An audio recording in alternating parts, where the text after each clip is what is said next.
Hello everyone, quantum mechanics के आज के इस लेक्चर में हम यहाँ पे degenerate perturbation theory and time dependent perturbation theory ये दोनों टॉपिक्स आज करेंगे। तो सबसे पहले हम शुरुआत करते हैं यहाँ पे डीजेनरेट पर्टर्बेशन थ्योरी से। तो आज का हमारा पहला टॉपिक है डीजेनरेट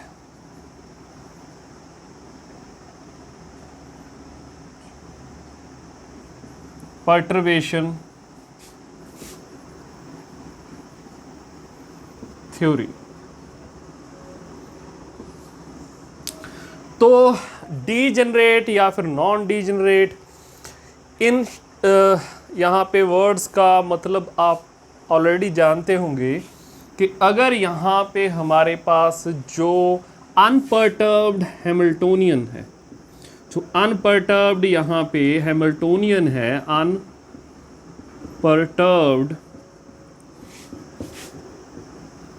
हैमिल्टोनियन, इसकी जो आइगन वैल्यूज़ हैं, इसकी जो यहाँ पे आइगन वैल्यूज़ हैं, अगर वो यहाँ पे अलग अलग हों अप टू n, ठीक है, अगर ये अलग अलग हैं हमारे पास तो ये होंगी यहाँ पे नॉन डीजेनरेट। तो यहाँ पे हम यूज़ करेंगे नॉन डीजेनरेट पर्टर्बेशन थ्योरी, ठीक है। अगर यहाँ पे ये आइगन वैल्यूज़ जो ये हैं हमारे पास, यहाँ पे मान लो 2 आइगन वैल्यूज सेम हैं या फिर 3 आइगन वैल्यूज सेम हैं या फिर n आइगन वैल्यूज यहाँ पे सेम हैं, ये डीजेनरेट हैं यहाँ पे, ठीक है। तो यहाँ पे हमारे पास जो जिस हम यहाँ पे मेथड का यूज़ करेंगे वो होगा यहाँ पे डीजेनरेट पर्टर्बेशन थ्योरी। अगर यहाँ पे एनर्जी आइगन वैल्यूज डीजेनरेट आती हैं, ठीक है, तो यहाँ पे क्या है, इस मेथड में सिर्फ एक फॉर्मूले का डिफरेंस है। वो फॉर्मूला क्या है हमारे पास, अगर यहाँ पे डीजेनरेट पर्टर्बेशन थ्योरी में बेसिकली यहाँ पे first order correction in energy पूछा जाता है। यहाँ पे पूछा जाता है हमें first order correction, first order correction in energy, energy state, ठीक है। तो यहाँ पे इसका फॉर्मूला क्या होता है हमारे पास, यहाँ पे सबसे पहले हमारे पास होगा H0, ठीक है, एक होगा हमारे पास H डैश और एक होगा हमारे पास यहाँ पे H। ये है हमारे पास अनपर्टर्ब्ड हैमिल्टोनियन, ये है पर्टर्बेशन टर्म और ये है हमारे पास पर्टर्ब्ड हैमिल्टोनियन, ठीक है। ये तीनों चीज़ें यहाँ पर हो गई। अब यहाँ पे क्या करना है हमें यहाँ पे डीजेनरेट पर्टर्बेशन थ्योरी में एक W मैट्रिक्स यहाँ पे फाइंड करनी है, ठीक है। ये यहाँ पे हमारे पास एक W मैट्रिक्स यहाँ पे फाइंड करनी है और ये जो W मैट्रिक्स है ये n की हो सकती है, डिपेंडिंग अपॉन के हमारे पास यहाँ पे कितनी आइगन वैल्यूज़ होंगी, ठीक है, कितने आइगन वेक्टर्स होंगे। तो इसका ऑर्डर जो है इस मैट्रिक्स का वो डिपेंड करता है n पे। तो यहाँ पे हमारे पास इसके जो एलिमेंट्स होंगे, मान लो इसके एलिमेंट्स यहाँ पे W11, W12 up to W1n और इस साइड पे W यहाँ पे होगा 21 एंड अप टू WN1, ठीक है, और यहाँ पे आएगा हमारे पास WNN, ठीक है। तो ये जो हमारे पास यहाँ पे मैट्रिक्स है, हमें इसके एलिमेंट्स यहाँ पे फाइंड करने हैं।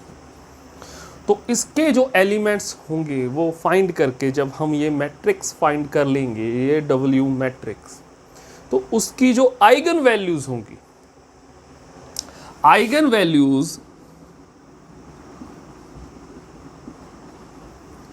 Values of W matrix is our first order correction in energy state। तो वही जो आइगन वैल्यूज़ हैं वही हमारी यहाँ पे फर्स्ट ऑर्डर एनर्जी करेक्शन होंगी एनर्जी की स्टेट में। ठीक है, तो यहाँ पे इसके एलिमेंट्स हम कैसे पता करेंगे? एलिमेंट्स फाइंड करने का हमारे पास यहाँ पे क्या फार्मूला है? अगर यहाँ पे W11 हमने फाइंड करना है, W11, तो इसको फाइंड करने के लिए हम क्या करेंगे? यहाँ पे हमारे पास फर्स्ट यहाँ पे वेव फंक्शन, ठीक है, किसका? अनपर्टर्ब्ड सिस्टम का, वो यहाँ से आएगा। ठीक है, और यहाँ पे हमारे पास जो पर्टर्बेशन टर्म है वो आ गई, और यहाँ पे हमारे पास यहाँ पे क्या आएगा? First wave function of unperturbed system. अब देखो, अब W12 कैसे फाइंड करेंगे? यहाँ पे क्या आएगा हमारे पास? 1 0, यहाँ पे H डैश, और यहाँ पे साइड 2 नॉट। ठीक है, ये आ गया। ऐसे ही यहाँ पे साई n nth जब हम फाइंड करेंगे तो साई n, और यहाँ पे हमारे पास साई n, ये आ गया। ठीक है, तो यहाँ पे ऐसे हम यहाँ पे एलिमेंट्स इसके फाइंड कर सकते हैं। अब आपने क्या करना है? स्टेप्स इसके क्या है? सबसे पहला स्टेप आपका होगा कि इसकी आप यहाँ पे आइगन वैल्यूज़, इसके आइगन वेक्टर्स आप फाइंड कीजिए। ठीक है, ये पर्टर्बेशन टर्म होनी चाहिए हमारे पास। उससे हम क्या करेंगे? इस W मैट्रिक्स को यहाँ पे कंस्ट्रक्ट करेंगे। जब आपके पास ये W मैट्रिक्स यहाँ पे बन जाए, उसके बाद इसकी आइगन वैल्यूज़ फाइंड कीजिए। जो आइगन वैल्यूज़ होंगी इसकी, वही हमारे पास first order correction in energy state यहाँ पे होंगी। ठीक है, तो इसकी एक एग्जाम्पल करते हैं, और एग्जाम्पल के थ्रू इसको अच्छे से हम प्रैक्टिस करते हैं।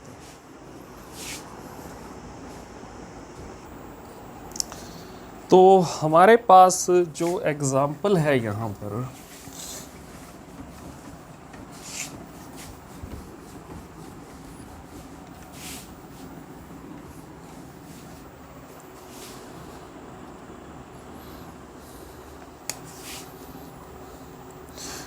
तो एग्जाम्पल है यहाँ पर, अ पार्टिकल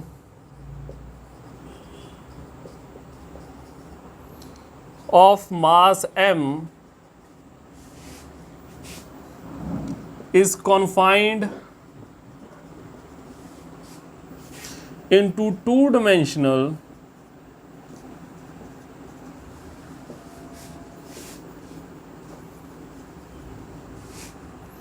square potential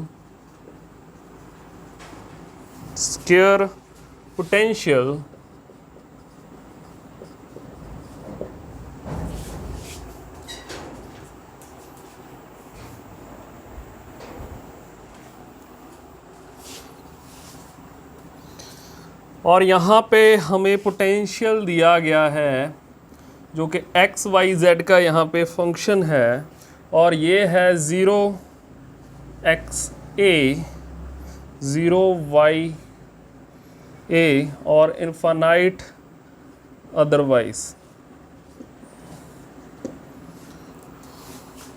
तो if it is perturbed with potential, if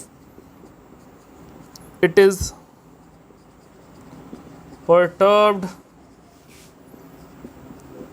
with potential,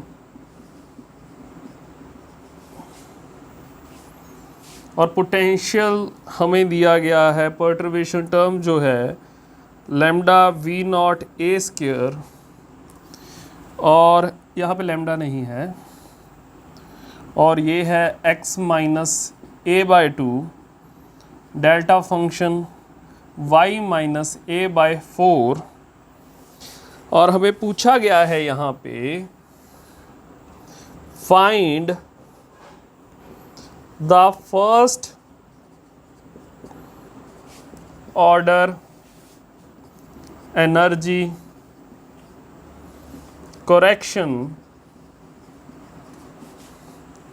in first excited state, in first excited state, first excited state में एनर्जी करेक्शन यहाँ पे फाइंड करनी है हमें।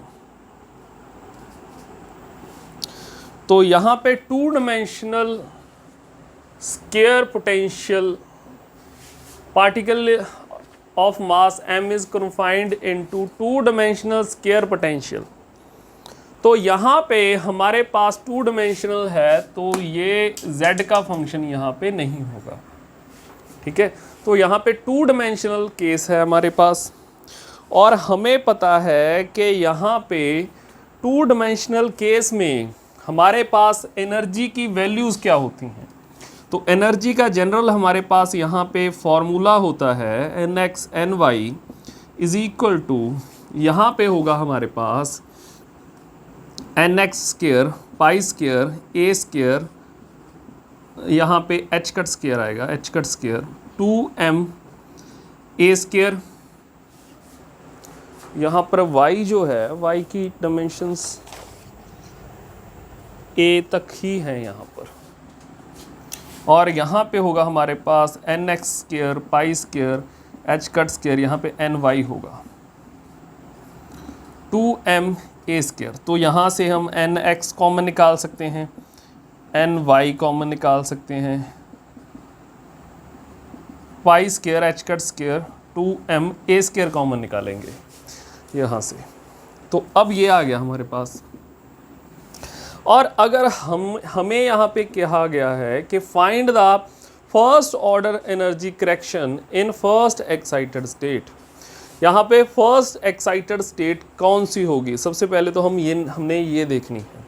तो यहाँ पे ग्राउंड स्टेट सबसे पहले कौन सी होगी। ग्राउंड स्टेट यहाँ पे होगी nx इज इक्वल टू 1 ले लें, ny इज इक्वल टू 1 ले लें, ये होगी ground state. First excited state होगी nx इज इक्वल टू यहाँ पे 2 ले लो, ny इज इक्वल टू 1 ले लो, या फिर यहाँ पे हमारे पास nx इज इक्वल टू 1 ले लो, ny इज इक्वल टू 2 ले लो। ये दोनों स्टेट्स जो होंगी ये एनर्जी की सेम वैल्यू देंगी। कौन सी वैल्यू देंगी यहाँ पे आएगा 4 into 1 5 pi square h cut square 2m a square. तो ये दोनों स्टेट्स कौन कौन सी states, nx is equal to 2 ny is equal to 1, या फिर nx is equal to 1 ny is equal to 2, ये दोनों क्या दे रही हैं हमें, एनर्जी की एक वैल्यू दे रही हैं। और ये है हमारे पास first excited state of energy. तो ये जो स्टेट्स हैं ये साफ देखने से ही पता चल रहा है कि ये डीजेनरेट स्टेट्स हैं। यहाँ पे डबली डीजेनरेट स्टेट्स हैं एनर्जी की हमारे पास। तो डबली डीजेनरेट स्टेट्स हैं अगर, और यहाँ पे ये पर्टर्बेशन अगर हम यहाँ पे अप्लाई करें तो हमारे पास जो, अगर हम corrected energy states of energy हम यहाँ पे फाइंड करना चाहें, या फिर correction in first excited state पता करना चाहें, तो कौन सा मेथड यहाँ पे यूज़ करेंगे। तो हम यहाँ पे यूज़ करेंगे डीजेनरेट पर्टर्बेशन थ्योरी। तो यहाँ पर सबसे पहले हम क्या करेंगे कि हमारे पास यहाँ पे nx is equal to 2 ny is equal to 1, nx is equal to 1 ny is equal to 2, इनके लिए यहाँ पे वेव फंक्शंस कौन से हैं। तो यहाँ पे वेव फंक्शंस सबसे पहले हम एक साइड पे लिख लेते हैं। तो हमारे पास यहाँ पे साई n यहाँ पे होगा हमारे पास साई 2 1 इज इक्वल टू, यहाँ पे आएगा हमारे पास अंडर रूट 2/a, और ये है हमारे पास असिमेट्रिक पोटेंशियल वेल। तो यहाँ पे आएगा साइन n पाई x/a, nx यहाँ पे क्या आएगा हमारे पास 2, और यहाँ पे क्या आएगा हमारे पास 2/a साइन ny क्या है हमारे पास 1 पाई x/a। ठीक है, ये आ गया हमारे पास साई 2 1, और यहाँ पे एक होगा हमारे पास psi 1 2। psi 1 2 यहाँ पे क्या है हमारे पास, psi 1 2 है √2/a sine pi x by a और √2/a साइन यहाँ पे आएगा हमारे पास 2 पाई x बाई a। ठीक है, ये आ गया। अब इनकी हम यहाँ पे उलझे ना, इसके लिए यहाँ पे क्या करेंगे, हम इसको नाम दे देंगे हम साई a और इसको नाम दे देंगे हम साई b। ठीक है, ये नाम दे देंगे। अब देखो, अब मैंने क्या कहा था कि हमें एक यहाँ पे W मैट्रिक्स यहाँ पे फाइंड करनी। W मैट्रिक्स यहाँ पे कितने क्रॉस कितने की यहाँ पे होगी। हमारे पास एनर्जी यहाँ पे स्टेट्स कितनी है, 2 स्टेट्स हैं। एनर्जी की स्टेट्स कितनी है हमारे पास, 2 स्टेट्स हैं। ठीक है, तो यहाँ पे जो W मैट्रिक्स होगी वो क्या होगी हमारे पास, यहाँ पे 2 क्रॉस 2। ठीक है, तो यहाँ पे हमने 4 एलिमेंट्स फाइंड करने हैं W मैट्रिक्स के। तो यहाँ पे होगा हमारे पास W11 W12 W21 W22। ठीक है, अब देखो, अब W11 की वैल्यू क्या होगी। W, अगर यहाँ से मैं क्वेश्चन, चलो यहाँ पे लिख लेते हैं, W11 की यहाँ पे वैल्यू होगी हमारे पास, यहाँ पे आएगा हमारे पास W साई A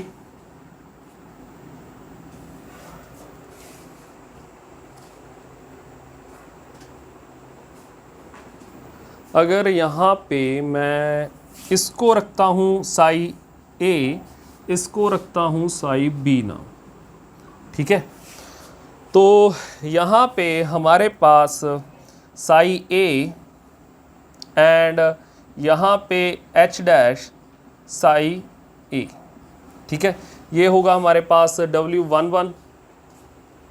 यहाँ पे कंफ्यूजन ना हो इसीलिए हमने इसको Sai A and Sai B in functions को नाम दिया था। ठीक है, तो जब आप यहाँ पे W1 के लिए यहाँ पे साई 1 होता है यहाँ पे। ठीक है, साई 1 क्या होगा यहाँ पे, ये वाला फंक्शन साई A। ठीक है, और यहाँ पे यही साई A दोबारा से। ठीक है, तो अब देखो यहाँ पे, अब इसको हमने कैसे फाइंड करना। अब इसको फाइंड करने के लिए हम क्या करेंगे, यहाँ पे ये है हमारे पास W11 और यहाँ पे आएगा हमारे पास psi A complex conjugate H dash psi A, यहाँ पे आएगा हमारे पास dx dy और यहाँ पे डबल इंटीग्रेशन आएगा क्योंकि हमारे पास 2 डायमेंशंस में है और यहाँ पे डायमेंशंस हैं 0 to a 0 to a। ठीक है, ये आ गया। अब देखो, अब यहाँ पर हमारे पास psi A and psi A की वैल्यूज़ यहाँ पे क्या है हमारे पास, ये है हमारे पास यहाँ पे √2a। तो यहाँ पर मैंने एक मिस्टेक कर दी है कि यहाँ पर आएगा y और यहाँ पर भी आएगा y, पाई y। ठीक है, और यहाँ पर कंफ्यूजन क्रिएट ना हो इस W11 से, हम जो W मैट्रिक्स यहाँ पे बनाएंगे उसके एलिमेंट्स का यहाँ पे नाम रखेंगे WAA WAB W, यहाँ पे रखेंगे हम WBA WBB। ठीक है, तो यहाँ पे हमने पहला जो एलिमेंट फाइंड करना है वो है यहाँ पे WAA।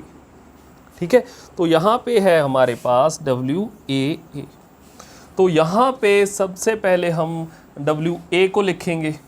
ठीक है, तो ये है हमारे पास यहाँ पे √2/a sine pi x by a √2/a sine 2 pi y by a और यहाँ पे आएगा हमारे पास dx अब हमने यहाँ पे पर्टर्वेशन क्या है हमारे पास, पर्टर्वेशन है यहाँ पे V naught a square direct delta function, और यहाँ पे ये delta y minus a by 4, और यहाँ पे हमारे पास आएगा dx dy। अब देखो, अब अगर इन दोनों इंटीग्रेशंस को हम अलग अलग सॉल्व कर लें, x वाले एक साइड पे, y वाले एक साइड पे, ठीक है, तो यहाँ पे हमारे पास आएगा 0 to a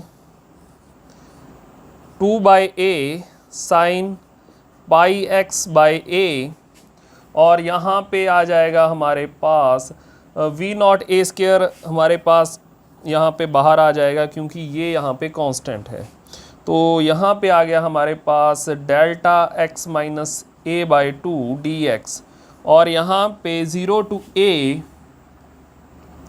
और यहाँ पे under root 2 by a sine pi y by a, और यहाँ पे आएगा हमारे पास delta y minus a by 4 dy।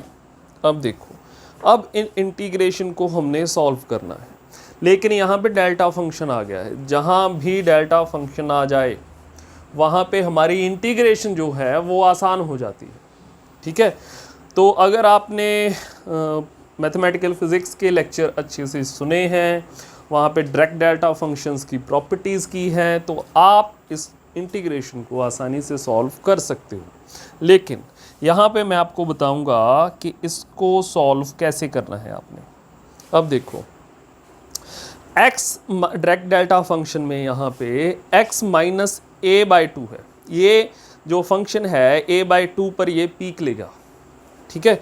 तो यहाँ पर अगर जो लिमिट्स यहाँ पर दी गई हैं 0 to a बाई 2, अगर ये पॉइंट जहाँ पर डायरेक्ट डेल्टा फंक्शन पीक ले रहा है वो इन लिमिट्स के बीच में आ रहा है, ठीक है, तो इस डायरेक्ट डेल्टा फंक्शन की यहाँ पर वैल्यू क्या होगी, यहाँ पर सिंपली हमने क्या करना है 2 बाई a साइन x की जगह यहाँ पर हमने a बाई 2 पुट कर देना है। ये आ गया हमारे पास a बाई 2, ठीक है, ये पुट कर दिया x की जगह पर।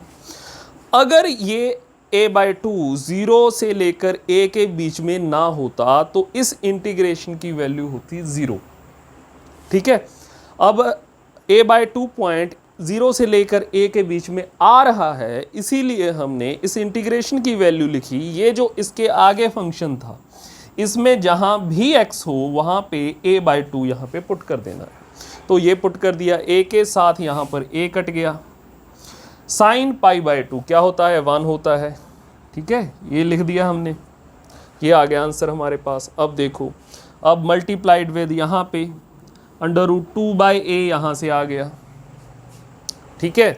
अब देखो यहाँ पे भी सेम ही चीज़ करना है, a बाई 4 यहाँ पे 0 से लेकर a के बीच में ही आएगा पॉइंट, तो यहाँ पर इसकी जगह हमने क्या करना है a बाई 4, तो साइन हमारे पास साइन पाई बाई 4 क्या होता है, साइन पाई बाई 4 यहाँ पे, तो यहाँ पर इसकी वैल्यू होती है हमारे पास 1 बाई रूट 2, और यहाँ पे हमारे पास ये हो जाएगा यहाँ पे 2 बाई a, और a से यहाँ पर a कट जाएगा, और ये हो जाएगा हमारे पास यहाँ पे 2a v naught, 2a v naught by under root 2। यहाँ पर एक गलती कर दी मैंने एक गलती कर दी, वो क्या थी कि यहाँ पर हमने साई ए तो लिख दिया था, लेकिन साई बी कहाँ गया, यहाँ पर साई बी तो लिखा ही नहीं, ठीक है। तो यहाँ पर साई बी जो है वो मिस कर दिया मैंने, तो इसका आपने ध्यान रखना है। तो यहाँ पर आएगा मेरे पास साइन बी क्या है, नहीं साइन ए ही दोबारा से लिखना है हमने, ठीक है। तो WAA निकालना है तो साइन ए दोबारा से लिखना है, तो यहाँ पर इसका क्या आ जाएगा स्क्वायर आ जाएगा, रेक फंक्शन का, तो यहाँ पर स्केयर आ जाएगा और यहाँ पर स्केयर आ जाएगा। ठीक है, सिर्फ इतना सा डिफरेंस आएगा यहाँ पे। अब देखो यहाँ पर हमारे पास ये आ गया, ये स्केयर आ गया, और यहाँ पर क्या आ गया, ये आ गया, और यहाँ पे स्केयर आ गया। अब देखो हमारे पास यहाँ से आएगा ये 4 by a square V naught a square के साथ यहाँ पे ए स्केयर कटेगा, और यहाँ पे आएगा हमारे पास साइन स्केयर ए बाई 2, यहाँ पे 1 स्केयर आ जाएगा, और यहाँ पे क्या आएगा हमारे पास 1/2। और अगर यहाँ से मैं वैल्यू फाइंड करूँ इसकी,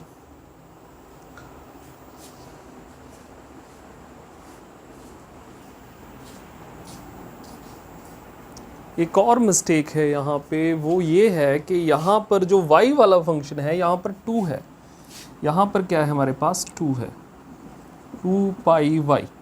और जब हम यहाँ पे a की जगह क्या पुट करेंगे, यहाँ पे a की जगह साइन 2 पाई, y की जगह यहाँ पे क्या पुट करेंगे a/4। ठीक है, तो यहाँ पे आएगा a, तो a के साथ a कट गया, यहाँ पे 2, यहाँ पे क्या आ जाएगा π/4, π/2, और साइन π/2 क्या होता है, साइन स्केयर π/2 आएगा, और साइन स्केयर π/2 क्या होता है यहाँ पर 1। ठीक है, यहाँ पर क्या आ जाएगा 1, ए स्केयर के साथ ए स्केयर कट गया, और ये आ गया 4v0। तो यहाँ पे 4v0 हमारे पास क्या आ गया, WAA, यानी कि फर्स्ट एलिमेंट यहाँ पे क्या आया 4v0। इसको हम यहाँ पे लिख लेते हैं W मैट्रिक्स को। तो हमारे पास 4v0 फर्स्ट एलिमेंट आ गया। WBB हमने फाइंड करना है, WBA, WBB। ठीक है, ये सब हमने अभी फाइंड करने हैं। तो चलिए ये करते हैं हम फाइंड।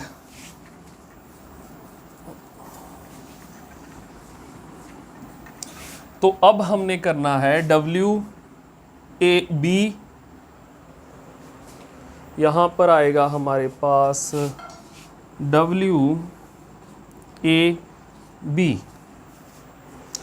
तो WAB फाइंड अगर करना है तो यहाँ आएगा B। ठीक है, तो उसके बाद WAB इज इक्वल टू, यहाँ पे 0 to A, यहाँ पे सबसे पहले हमने क्या लिखना है WA। तो यहाँ पे आएगा √2/A साइन पाई x/A, √2/A साइन 2 y/A। और यहाँ पे हमने उसके बाद क्या लिखना है, यहाँ पे करेक्शन टर्म, ये क्या है v0 a square delta function y, ये आ गया हमारे पास। उसके बाद हमने क्या करना है WB लिखना है, ये क्या है √2/A sine 2 x/A, √2/A sign π/A। और यहाँ पे क्या आएगा हमारे पास dx dy। ठीक है, ये आ गया हमारे पास। अब देखो, अब यहाँ से क्या होगा, हमारे पास ये v0 a स्क्वायर, और यहाँ से क्या आ जाएगा हमारे पास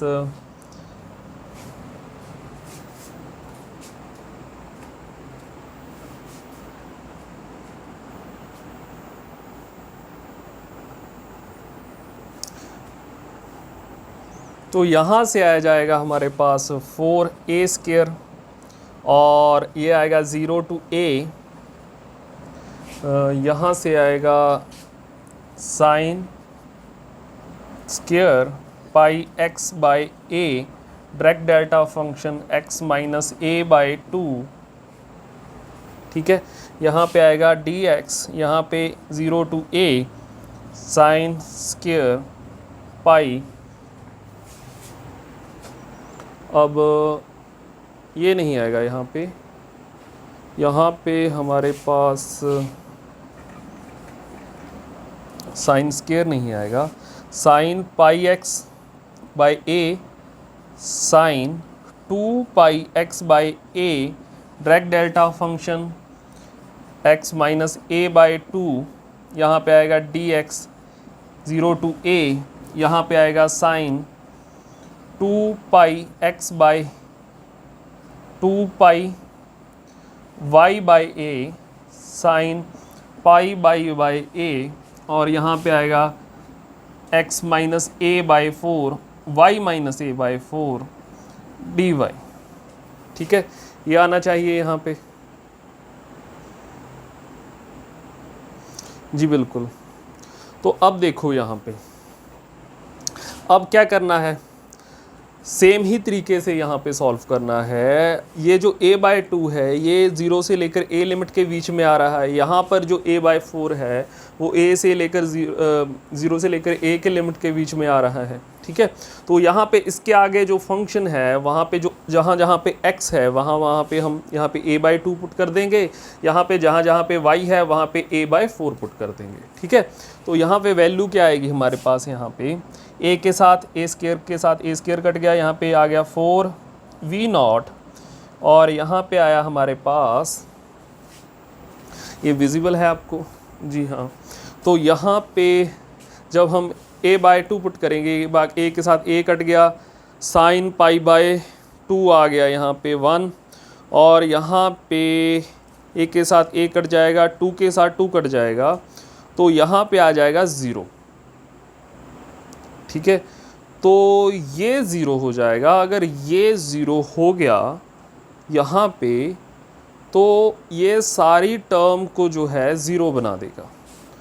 तो जो ये एलिमेंट आने वाला है हमारे पास VAB, यहाँ पे WAB वो 0 आएगा। ठीक है, तो यहाँ पे ये वाला एलिमेंट जो है वो 0 आएगा। इसके आगे के एलिमेंट्स आपने खुद निकाल के देखने हैं, प्रैक्टिस करनी है इसकी। ठीक है, तो एलिमेंट्स इसके आगे के मैं आपको बता देता हूँ कि ये आएंगे हमारे पास यहाँ पे 0, यहाँ पे भी 0 आएंगे। ठीक है, ये आ गई हमारे पास W मैट्रिक्स। अब इस W मैट्रिक्स के यहाँ पे आइगन वैल्यूज़ ही फर्स्ट ऑर्डर एनर्जी करेक्शन यहाँ पे होंगी। तो यहाँ पे आइगन वैल्यूज़ क्या हैं इस W मैट्रिक्स की, अगर आप इसको ध्यान से देखो तो ये मैट्रिक्स जो है एक डायगोनल मैट्रिक्स है। डायगोनल पे एलिमेंट्स कौन से हैं, 4v0 एंड 0। तो आइगन वैल्यूज़ क्या हैं यहाँ पे, फर्स्ट आइगन वैल्यू है 4v0, सेकंड आइगन वैल्यू है 0।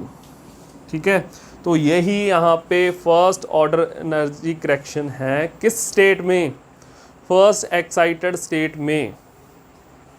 ठीक है, तो ये क्या है, energy corrections in first excited state.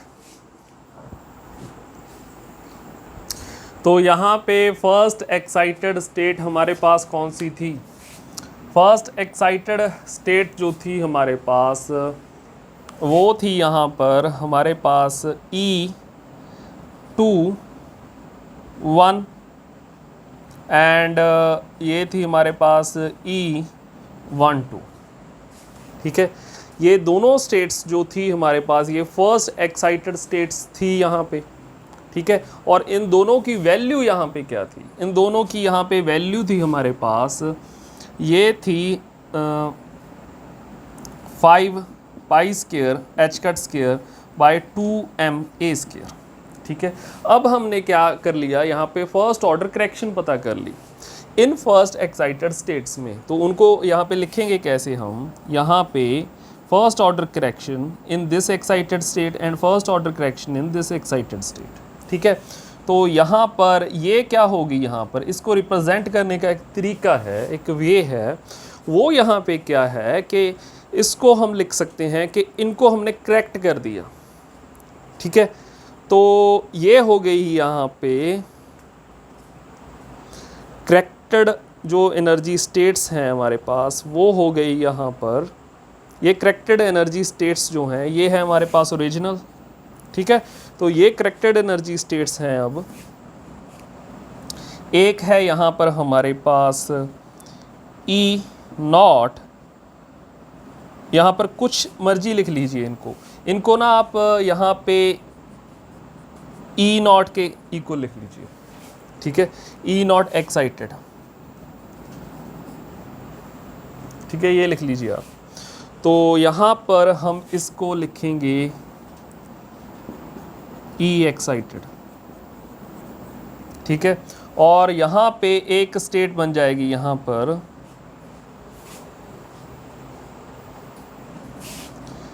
Excited plus यहाँ पे आएगा हमारे पास 4v0, ये क्या है यहाँ पे करेक्शन, ठीक है। और दूसरी करेक्शन यहाँ पे क्या है हमारे पास, दूसरी करेक्शन है यहाँ पे 0, ठीक है। तो उसका लेवल जो है यहाँ पे वो सेम ही लेवल होगा जो ई एक्साइटेड का है यहाँ पे, क्योंकि वो जो है उसकी वैल्यू क्या है यहाँ पे 0, तो यहाँ पे कुछ घटेगा नहीं, कुछ ज़्यादा नहीं होगा, ठीक है। तो यहाँ पर ये होगा 0, ठीक है। तो ऐसे भी इसको हम रिप्रेजेंट कर सकते हैं।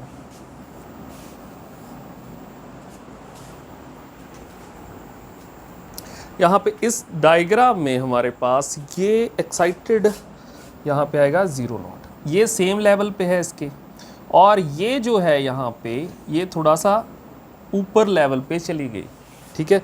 तो यहाँ पे ये जो लेवल था हमारा, ठीक है, ये फिर आगे दो में स्प्लिट हो गया, किसके कारण, पर्टर्बेशन के कारण, ठीक है। एक तो ऐसे डायग्राम में से लिख सकते हैं हम, और दूसरा हमारे पास जो हमने पहले हम जैसे लिखते आते हैं वो क्या है यहाँ पे, परटर्ब्ड जो एनर्जी यहाँ पे टर्म है परटर्ब्ड, और यहाँ पे क्या है unperturbed energy, unperturbed first excited state, plus हमारे पास यहाँ पे पर्टर्बेशन क्या आई है 4v0, ठीक है। और यहाँ पे जो है दूसरा यहाँ पे क्या आएगा हमारे पास, E excited is equal to E naught excited plus 0, ठीक है, दूसरी पर्टर्बेशन।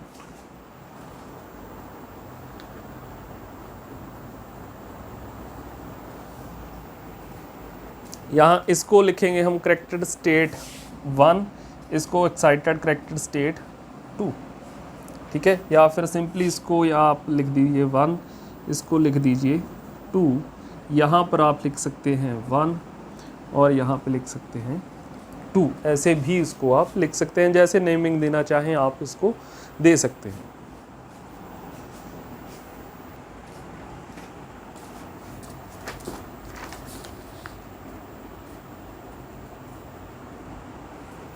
यहाँ पे 1 ही आएगा, ठीक है, ये लिख सकते हैं। तो ये था हमारे पास यहाँ पे डीजेनरेट पर्टर्बेशन थ्योरी, ठीक है। ये अब तक हम टाइम इंडिपेंडेंट पर्टर्बेशन थ्योरी ही कर रहे थे। इसके बाद हम करेंगे टाइम डिपेंडेंट पर्टर्बेशन थ्योरी।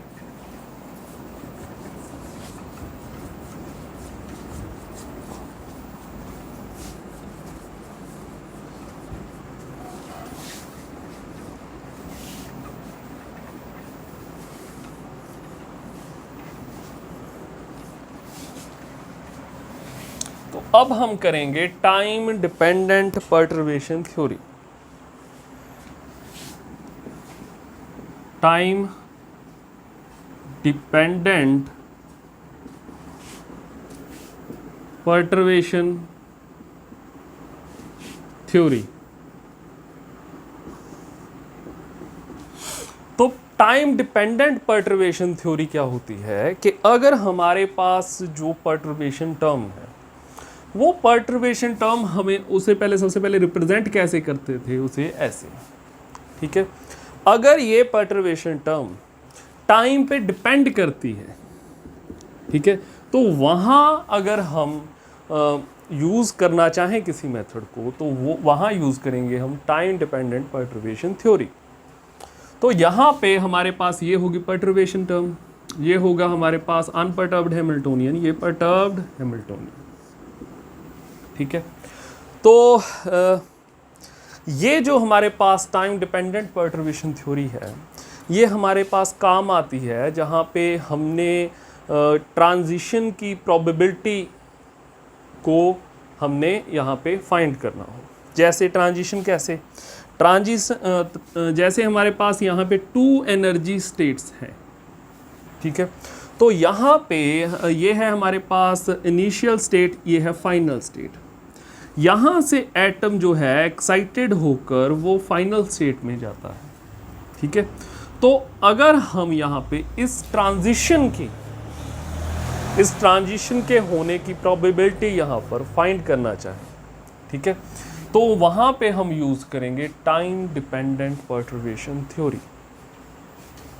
तो यहाँ पे हमारे पास जो एक फॉर्मूला है इसका हमने वो याद रखना है। तो वो फॉर्मूला यहाँ पे क्या है? वो फॉर्मूला है यहाँ पे probability of transition from initial state to final state is equal to यहाँ पे क्या होगा, वो iota by h cut mod integration 0 to t, ठीक है, 0 to t।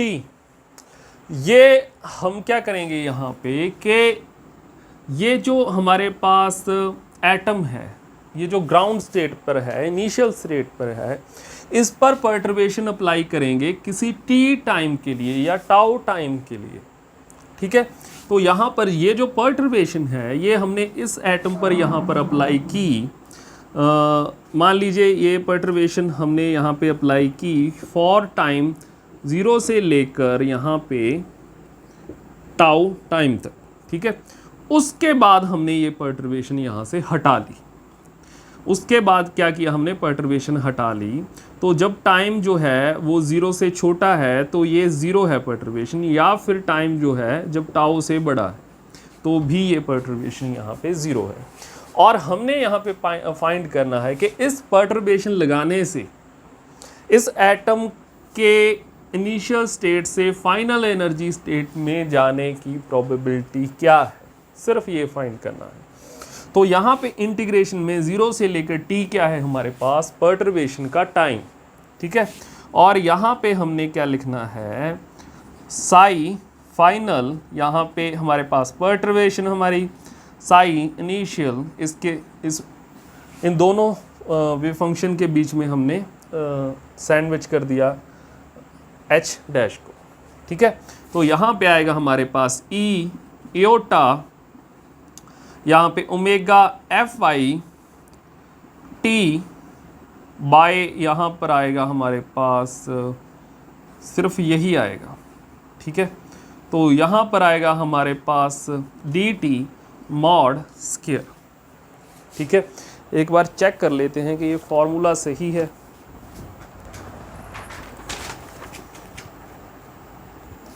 तो ये फॉर्मूला बिल्कुल सही है, ठीक है। तो ये है probability from initial state to final state, ठीक है।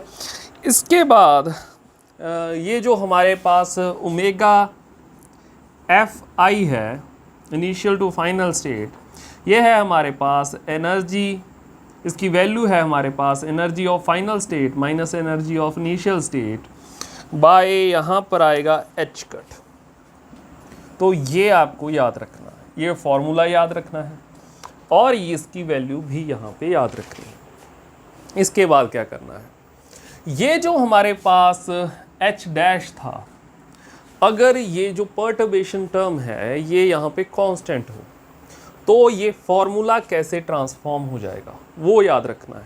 अगर ये पर्टर्बेशन टर्म जो है आपको कांस्टेंट दी जाए, कांस्टेंट वैल्यू हो इसकी कोई, तो यहाँ पे इसका जो फॉर्मूला है यही प्रोबेबिलिटी का फॉर्मूला इनिशियल टू फाइनल में जाने का, ये यहाँ पर ट्रांसफॉर्म हो जाएगा 4 बाय एच कट स्क्वायर, यहाँ पे मॉड साई फाइनल, सैंडविच कर दिया हमने एच डैश को साई इनिशियल, और यहाँ पे आएगा हमारे पास मॉड स्क्वायर, और यहाँ पे आएगा sine omega F I T by 2 by omega F I यहाँ पे स्क्वायर, ठीक है, यही है फॉर्मूला, चेक कर लेते हैं एक बार,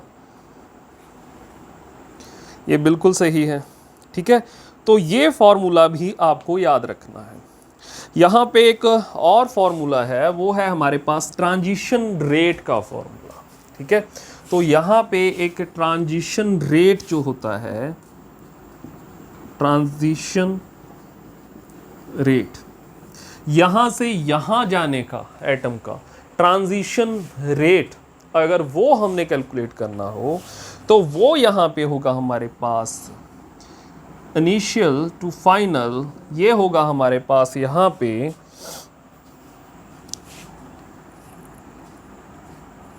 2π/h कट, यहाँ पे आएगा हमारे पास psi final h dash psi initial, और यहाँ पे मॉड का स्क्वायर, और यहाँ पे आएगा हमारे पास डेल्टा फंक्शन ई फाइनल माइनस ई इनिशियल। ठीक है, ये आ गया। अब देखो, अब इसके बाद हम जो ये ट्रांजिशन कर रहे थे, अब तक ये ट्रांजिशन हम कर रहे थे दो डिस्क्रीट स्टेट के बीच में। यहाँ हमारे पास जो स्टेट्स थी, दो डिस्क्रीट स्टेट्स थी। ठीक है, ये अलग स्टेट है यहाँ पर इनिशियल स्टेट, और ये फाइनल स्टेट अलग है। लेकिन जो हमारे पास रियल केसेस होते हैं उसमें ऐसा नहीं होता। वहाँ पे यहाँ पे हमारे पास कंटिन्यूअस स्टेट्स होती हैं। ठीक है, दो एनर्जी स्टेट्स के बीच में यहाँ पे गैप नहीं होता, ये कंटिन्यूअस स्टेट्स होते हैं।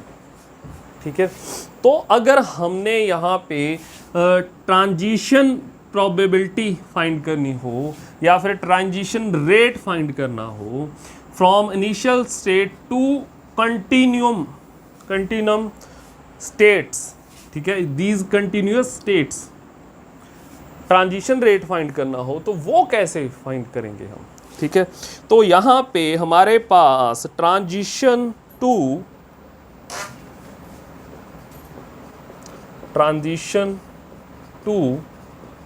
कॉन्टिन्यूम ऑफ फाइनल स्टेट्स है। ठीक है, और इसमें हमने यहाँ पे फाइंड करना है ट्रांजिशन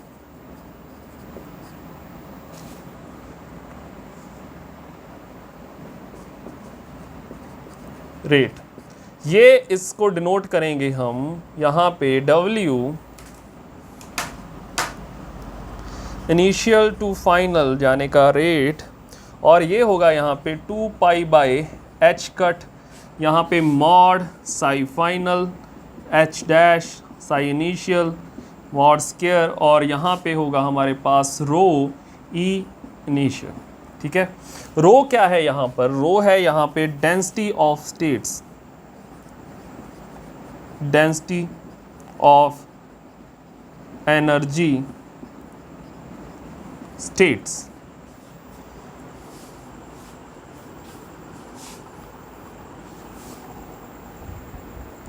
और इसी फॉर्मूला को हम कहते हैं, इस फॉर्मूला को हम यहाँ पे कहते हैं फर्मी गोल्डन रूल। तो यही है हमारे पास फर्मी गोल्डन रूल। ठीक है, तो ये कुछ फार्मूलाज हैं जो आपको याद करने हैं। अब इसके बाद कुछ और फार्मूला हैं, दो फार्मूलाज आपको और याद करने हैं टाइम डिपेंडेंट पर्टर्बेशन थ्योरी में। तो वो फार्मूला क्या है, तो वो है यहाँ पे जो पर्टर्बेशन हमने अप्लाई की थी, वो हम दो तरीके से यहाँ पर अप्लाई कर सकते हैं। एक तो sudden approximation, sudden perturbation apply कर सकते हैं, एकदम से पर्टर्बेशन अप्लाई कर दी, या फिर पर्टर्बेशन जो है यहाँ पे धीरे धीरे अप्लाई की। जैसे कि मान लो यहाँ पे हमारे पास एक पोटेंशियल वेल है, ठीक है, और इसकी लेंथ जो है 0 से लेकर L है। अब या तो इसकी लेंथ मैं धीरे धीरे इंक्रीज कर सकता हूँ यहाँ तक 2L तक, या फिर इसकी जो लेंथ है वो एकदम से इंक्रीज कर दूंगा मैं, एकदम से। ठीक है, अगर तो मैं इसे धीरे धीरे यहाँ पर इंक्रीज करूँगा तो इसे कहूँगा मैं एडियाबैटिक अप्रॉक्सीमेशन। ठीक है, तो मैं इसको क्या कहूँगा, एडियाबैटिक अप्रॉक्सीमेशन। अगर यहाँ पे मैं इसको सडनली इंक्रीज करूँ, यहाँ पे सडनली पर्टर्बेशन अप्लाई कर दूँ, तो मैं कहूँगा इसको सडन अप्रॉक्सीमेशन। ठीक है, तो यहाँ पे एडियाबैटिक अप्रॉक्सीमेशन में एडियाबैटिक अप्रॉक्सीमेशन जो हमारे पास प्रोबेबिलिटी होती है इनिशियल टू फाइनल स्टेट जाने की, वो होती है यहाँ पर 0। ठीक है, यहाँ पर इनिशियल टू फाइनल स्टेट जाने की प्रोबेबिलिटी 0 होती है। यानी कि अगर जो फंक्शन पार्टिकल जो है वो इनिशियल स्टेट, यहाँ पे इनिशियल जो हमारे पास ये स्टेट थी पर्टर्बेशन के पहले, अगर यहाँ पे ग्राउंड स्टेट में था यहाँ पे, ठीक है, अगर यहाँ पे पार्टिकल जो है उसका वेव फंक्शन मान लो ये था, यहाँ पे था ये साइन 2/a साइन n, यहाँ पे आएगा पाई x/a। ठीक है, मान लो ये फंक्शन था, ये ग्राउंड स्टेट में था इस पर्टर्बेशन लगाने से पहले। अब देखो, अब हमने यहाँ पे एडियाबैटिक अप्रॉक्सीमेशन में धीरे धीरे यहाँ पे जो है इसकी लेंथ इंक्रीज़ की, पर्टर्बेशन यहाँ पे अप्लाई की। ठीक है, चेंज किया इस सिस्टम में हमने। अब इस सिस्टम ने चेंज किया, क्या चेंज किया हमने, इसकी लेंथ इंक्रीज़ कर दी, लेकिन की धीरे धीरे यहाँ पे। ठीक है, तो यहाँ पे जो पार्टिकल है इस नए सिस्टम में, अब इस नए सिस्टम में इसको अगर मैं मिटा दूं यहाँ पे, इस नए सिस्टम में जिसकी लेंथ जो है 0 से लेकर 2l है, इसमें भी जो पार्टिकल है वो ग्राउंड स्टेट में ही रहेगा। लेकिन वो ग्राउंड स्टेट किसकी होगी, ग्राउंड स्टेट होगी यहाँ पे इस नए वाले सिस्टम की। ठीक है, तो नए वाले सिस्टम की ग्राउंड स्टेट क्या होगी, यहाँ पर लेंथ जो होगी यहाँ पर a थी, यहाँ पर क्या होगी 2a, यहाँ पर 2a साइन पाई x/2a ये होगी, लेकिन होगी ये ग्राउंड स्टेट ही। ठीक है, तो यहाँ पे पार्टिकल किसी और स्टेट में ट्रांजिशन पार्टिकल की नहीं हुई, वो ग्राउंड स्टेट में ही था और ग्राउंड स्टेट में ही रहा। तो यहाँ पर probability of initial state to final state क्या रही, यहाँ पर 0।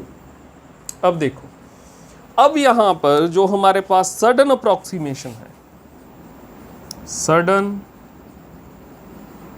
अप्रॉक्सीमेशन, सडन अप्रॉक्सीमेशन में यहाँ पे जो प्रोबेबिलिटी होती है from initial state to final state, ये यहाँ पे होती है हमारे पास साई n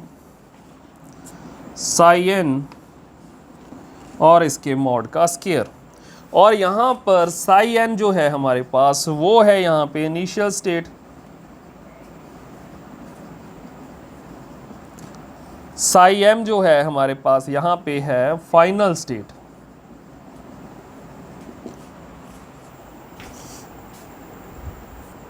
तो सडन अप्रॉक्सीमेशन में अगर हम ये जो पर्टर्बेशन है, ये लेंथ इंक्रीज करना है, ये एकदम से करते हैं तो सडन अप्रॉक्सीमेशन लगेगी यहाँ पे। और सडन अप्रॉक्सीमेशन में जो फार्मूला यूज़ होगा प्रोबेबिलिटी फाइंड करने का, वो ये वाला फार्मूला होगा। ठीक है, यहाँ पर ये है इनिशियल स्टेट, यहाँ पे ये है हमारे पास फाइनल स्टेट। तो ये थी हमारे पास टाइम डिपेंडेंट पर्टर्बेशन थ्योरी और इसके यूज़फुल फार्मूलाज जिनकी ज़रूरत पड़ेगी हमें इसके एग्जाम्पल सॉल्व करने वक्त। ठीक है, तो आज के लेक्चर में हमने क्या किया, आज के लेक्चर में हमने डीजेनरेट पर्टर्बेशन थ्योरी और टाइम डिपेंडेंट पर्टर्बेशन थ्योरी, ये 2 टॉपिक्स आज के लेक्चर में हमने कवर किए। तो आज के लेक्चर में इतना ही। Thank you.